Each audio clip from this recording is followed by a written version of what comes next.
Bologna 1, Fiorentina 2. Before we get into the game, we do have to, of course, our condolences with the family of Rocco Commisso. Of course, the owner of Fiorentina passed away this week. It just feels like there's been a lot of these stories around Fiorentina at the moment, over the last couple of years, really. And it was just really touching tributes across the league. Weirdly, in Torino, there were some wankers who were whistling and shouting over the 1 minute silence. Not sure what that was. But in general, it was beautifully held to. And I think this was a performance that very much was inspired by that. I think you could see the players really threw everything into this in the first half in particular. And I think this is, obviously, I've kind of, again, in a moment of overexcitement, I have kind of claimed that Fiorentina were going down. I'm not backing out of that, but I've kind of slipped into reverse gear in preparation, right? This performance showed me that there's a bit of steel about this team. There's a little bit of belief. And there's a little bit of cohesion now. Like this first half performance in particular, the press that they had Bologna under was incredible. Like Bologna are one of the better teams in the league at pressing and leading from the front, winning ball in the final third. They could not breathe with Fiorentina in that first half. Like, Adam, we were giving Vanoli a lot of stick, and I think neither of us are still convinced with him, but he is maybe going back to basics and getting performances out of this team. Yeah, and I think one of the sentiments you spoke about was belief. It's almost a confidence thing that had evaporated from this Fiorentina side, and they've got that back within them. It feels like they're in a better position because of that, because in the last few weeks they've started to pick up this kind of run of points, momentum that has really helped them kind of stabilize, but more importantly, just allow them to win games now going forward. And massively credit to the way that they approached it, because as you say, in that opening exchanges, they really took the game to Bologna, and Bologna didn't know what to do. And I think it's testament to that approach, because Italiano had to take off 4 of his players at half time and replace them, which kind of shows you the levels of expectation and perhaps the way that those players didn't practice out what perhaps was told or expected of them. And we're talking about the likes of Orsolini, Freuler as well. They're experienced players, not players that we expect to really struggle, but they really did. They didn't know how to handle this Fiorentina team. I felt down that right-hand side in particular for Fiorentina, they really did take the game on numerous occasions. They seemed to exploit the wing positions, not just on the right-hand side, but on the left as well. And, they were unlucky with even the goal that initially they scored was ruled out because of just a margin of Fabio Parisi even, just being in an offside position. Mandragora, what a performance he had in particular for Fiorentina. It was just so solid. But the other sentiment that I'd like to call out is defensively, actually, between Camuso and Pongracic. I thought they were really solid. They really nullified any threat that they had from Bologna. The fact that it took till the 85th minute when Fabian actually scored, ironically, a play that's now linked with the move to Fiorentina, and Som is moving in the other direction, which is absolutely mental. So if that happens, then the man just scored his last goal potentially for Bologna against the club that he's going to play for going forward. So there was already rumours pre-match that deal had already been done, but it goes to show you that whatever Vanoli's doing at the moment, it seems to have inspired this Fiorentina team. Whilst I'm still sceptical about long-term kind of vision with this squad, I think the fact that they're starting to make noises, they got even Jack Harrison coming in. So that says a lot about the pulling power of a certain Fabio Paratici, right? I'm still very confused as to what their transfer policy is. I'm very confused as to what they're like.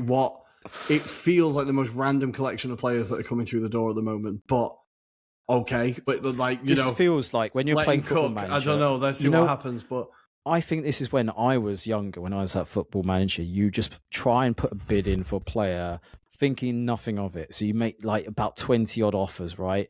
And they all say yes. Yeah, full inbox. Yes. Yeah. They're like, what if I just say decline this one? And just carry on going down that list. I think that's what's happened here. It's just unbelievable. And we'll get into what we think Jack Harrison will do, because I think he's a very complex player, and I'm sure Everton and Leeds fans would not be as complimentary as saying complex, but we can talk about that. But I think what I'm really impressed with was the fact that there's momentum behind Fiorentina at the moment. You can see that there's belief.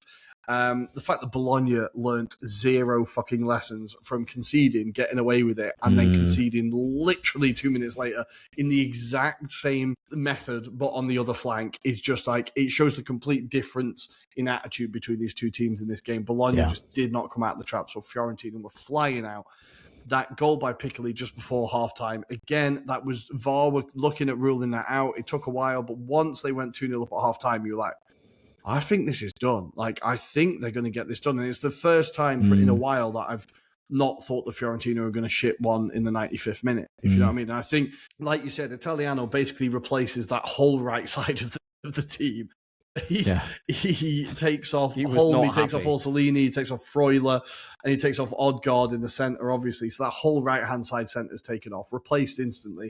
I think Bologna were better the second half, but that's mainly down to the fact that Fiorentina just sat back and waited it out and were like, we can catch you on the break, we'll let you have the ball. And then when they did get the goal, Fiorentina didn't panic. There was no panic. There was no, like, it was just, right, head it clear, keep your shape, nice and calm, and it feels like just a bit of a kind of back to basics thing. But like you said, with Vanoli, what makes me feel like I can't say they're going to get out of this with certainty is that if, like, that loss of belief could be around the corner any second. Like, there could be just one bad performance and then all of a sudden they're back mentally to where they were. And I don't know if he would be able to fish them back out of it again if that were to happen.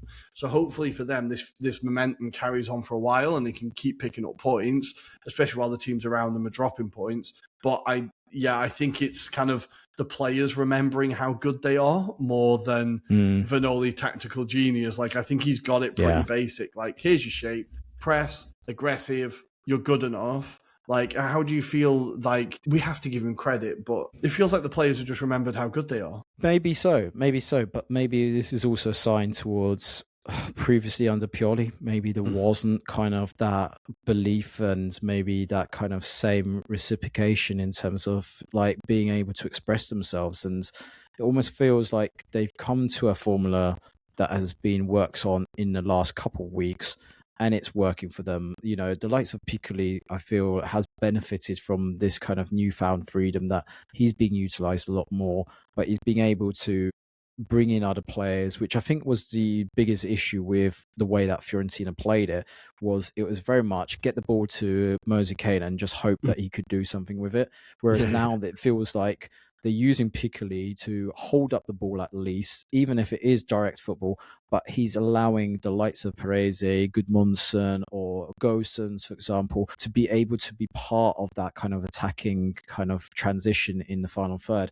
Even Dodo, for example, we know how free-flowing he is from that right wing or right back position, but he's able to be part of that kind of progressive kind of attacks. And I feel like they have stumbled across something that works.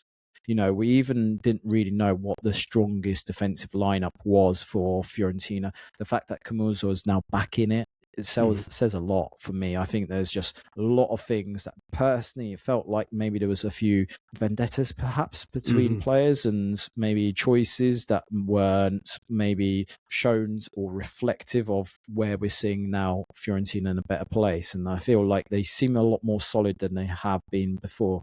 The one thing though, Rory, I do want to get your thoughts on. This is now in 9 games, Bologna have only picked up 6 points. So that form has been absolutely drastic where we thought they would be at least in the top 6 this season by the end of it. It feels like they have stumbled across some really bad form. And, you know, it's ever since the back end of December where they lost to Juventus even. Since that game, they've just been on this terrible run. Do you see them even being in the top 10 by the end of this season? Because the way they're going about it, it just feels like they've lost a lot of confidence in the style that they're playing. Well, they have to turn the corner quickly. But I would say the run of games they've had has been tricky post-Juve, right? Like post-Juve game, they've played in the Supercoppa against Inter. Obviously, they then lost to Napoli. They had Sassuolo at home, which they should have won, absolutely. But they then had Inter away, Atalanta at home, a resurgent Atalanta, right? They've then played Como away, Hellas away, which they won, and then they've now had a derby at home, Fiorentina. I know if you look at the table, you're thinking, right, you should be winning that. I would say it's been a rough run of fixtures. So I think you can give Italiano a bit of slack, But if you look at the performances, I think you're expecting better performances. Absolutely. You're expecting them to be more competitive in games. I feel like they were not competitive in this game until Fiorentina allowed them to become competitive. What I would say is their games coming up now are a little bit friendlier. Sympathetic. They've got Genoa away. They've got to travel to wherever Tel Aviv are playing.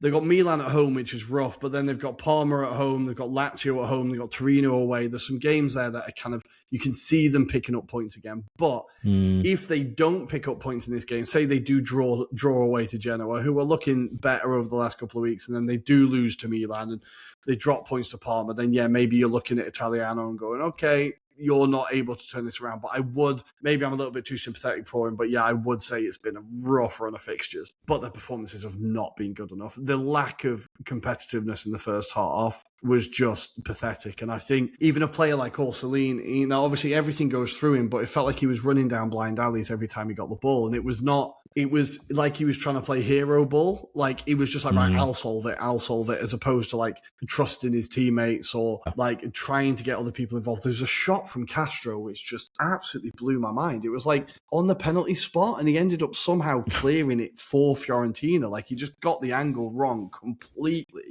And I was like, everything's going wrong here. Like, everything is just not working. Odegaard was terrible. That's why he got hooked at half time. Like, it just, for a derby, I thought it was really, really a pretty damning performance. If it wasn't for Ravaglia, he pulled off a few saves as well. Like, Fiorentina could have been in a much better position. So I think it is definitely alarming, but I'm looking at the next couple of weeks before I start judging Italiano massively. I think he's still got enough credit in the bank for now. I really want to see them do something in January, though. They have to try and bring in a striker. Like, it just looks so blunt. And there's no, like, I like Castro as a profile. He's an exciting player, but there's zero physical presence there. There's no physical presence. I feel like you need someone a little bit stronger up there to allow the other players to hold the ball up and stop it coming back so quickly. Because on the transition, Bologna were done every single time. It's because there's no one to hold the ball up. Like, the ball just comes back so quickly. And this is going to come back to haunt Italiano, because we've always been saying that this is what this team lacks, is a striker. But I do think also this kind of transfer strategy over the last few seasons is starting to be questionable in terms of, whilst I get the premise that they're never going to be a club, they're almost very similar to a Crystal Palace-esque kind of club, aren't they? In terms of they get these young prospects. Hopefully they try and sell them at a profit because they know they're never going to stay at Bologna. But I almost feel like they've cheaped even to lower levels in recent seasons, to the point that now it's starting to come back and bite them in the arse. And I do wonder as well, on the point of Italiano, whilst we say, and we are sympathetic, we do feel that he is just almost a big job waiting now, in terms of like he's on the cusp of being that kind of candidate. I do think the decision that he made against Inter a few weeks ago, where he kind of brave, he made stupid decision, a lot of changes that day, where he kind of reflected and said, "I'm concentrating on Atalanta."